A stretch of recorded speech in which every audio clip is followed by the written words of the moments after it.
So இந்த வீடியோவில் நம்ம வந்து டெக்னிக்ஸ் இன் நெட்வொர்க் அனலைசிஸ் வந்து பார்க்க போகிறோம். ஸோ இதில் 2 மெத்தட் வந்து யூஸ் பண்ணுறாங்க. ஒன்று வந்து கிரிட்டிக்கல் பாத் மெத்தட், ஸோ அது வந்து சிபிஎம் அப்படின்னு சொல்கிறோம். நெக்ஸ்ட் இன்னொன்று வந்து project evaluation review technique, so அது வந்து நம்ம PERT மெத்தட் அப்படின்னு சொல்கிறோம். ஸோ இப்போ ஃபர்ஸ்ட் நம்ம வந்து கிரிட்டிக்கல் பாத் மெத்தட் பற்றி பார்க்கலாம். So critical path method அப்படின்னா என்னன்றதை பார்க்கலாம். So it is used to find critical path. It is the longest path through the entire network. So critical path methodல வந்து நம்ம critical path வந்து கண்டுபிடிக்கிறோம்.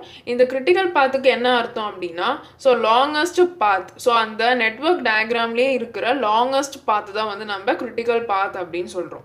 So அப்போ நம்ம அந்த பாத்ல நம்மளோட ப்ராஜெக்டை வந்து கண்டினியூ பண்ணா நம்மளுக்கு வந்து longest path, அதாவது longest duration வந்து கிடைக்கும் அப்படின்னு அர்த்தம். ஸோ நெக்ஸ்ட் வந்து ஒரு சம்மில் வந்து நம்ம கிரிட்டிக்கல் பாத் அப்படின்னு கண்டுபிடிக்கிறோம் அப்படின்னா, ஸோ அப்போ அந்த கிரிட்டிக்கல் பாத்தில் என்னென்ன ஆக்டிவிட்டீஸ்லாம் இருக்கோ அது எல்லாமே நம்ம வந்து கிரிட்டிக்கல் ஆக்டிவிட்டீஸ் அப்படின்னு சொல்கிறோம். ஸோ நெட்வொர்க் டயக்ராமில் வந்து எந்த ஆக்டிவிட்டீஸ்லாம் வந்து கிரிட்டிக்கல் பாத்தில் வரல அப்படின்னா, ஸோ அது எல்லாத்தையும் நம்ம வந்து நான் கிரிட்டிக்கல் ஆக்டிவிட்டீஸ் அப்படின்னு சொல்கிறோம்.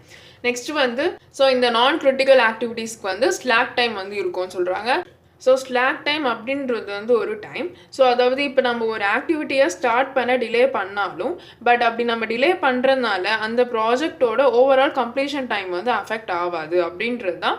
ஸோ அந்த டைமை தான் நம்ம வந்து ஸ்லாக் டைம் அப்படின்னு சொல்கிறோம். ஸோ இந்த ஸ்லாக் டைம் நம்ம எப்படி கண்டுபிடிக்கலாம் அப்படின்னா, late finish minus early start, so அதாவது LF minus ES is equal to slack time அப்படின்னு சொல்கிறோம். ஸோ இந்த ஸ்லாக் டைம் வந்து நம்மளுக்கு நான் கிரிட்டிக்கல் ஆக்டிவிட்டீஸ்க்கு மட்டும்தான் ஸ்லாக் டைம் இருக்கும். கிரிட்டிக்கல் ஆக்டிவிட்டீஸ்க்கு வந்து ஸ்லாக் டைம் வராது. நெக்ஸ்ட் நம்ம வந்து இந்த late finish and early start, so இதெல்லாம் கண்டுபிடிக்கிறதுக்கு ஃபார்முலா என்ன அப்படின்றத பார்க்கலாம். ஸோ பாருங்க, இதில் வந்து நம்மளுக்கு டோட்டலாக 4 டைம் இருக்கு. So early start time and early finish time and late start time and late finish time அப்படின்னு. So first early start, ES is equal to maximum of ESI plus dij. So ESI அப்படின்றது வந்து i அப்படின்றது வந்து starting activity வந்து represent பண்ணும் and j அப்படின்றது வந்து ending activity வந்து ரெப்ரசென்ட் பண்ணும். ஸோ அப்போ ஸ்டார்டிங் ஆக்டிவிட்டியில் இருக்கிற ES value plus duration, so இதுதான் வந்து ஏர்லி ஸ்டார்ட் அப்படின்றது. நெக்ஸ்ட் ஏர்லி ஃபினிஷ் அப்படின்றது, ஸோ இந்த ஏர்லி ஸ்டார்ட் டைம் கூட டியூரேஷன் வந்து ஆட் பண்ணணும். ஸோ அதுதான் வந்து ஏர்லி ஃபினிஷ் அப்படின்றது. நெக்ஸ்ட்டு லேட் ஸ்டார்ட் வந்து LS is equal to LF plus dij. So late finish, so இதில் வந்து ஃபர்ஸ்ட் நம்ம வந்து இந்த லேட் ஃபினிஷ் கண்டுபிடிச்சதுக்கு அப்புறமா தான் இந்த லேட் ஸ்டார்ட் வந்து கண்டுபிடிக்கணும். ஸோ அப்போ தான் நம்மளால இந்த லேட் ஃபினிஷ் டைம் கூட இந்த டியூரேஷன் ஆட் பண்ணி நம்மளால லேட் ஸ்டார்ட் டைம் வந்து கண்டுபிடிக்க முடியும்.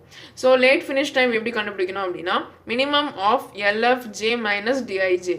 So late finish of ending activity minus duration, so அதில் வந்து மினிமமான வேல்யூ, அதுதான் வந்து லேட் ஃபினிஷ்.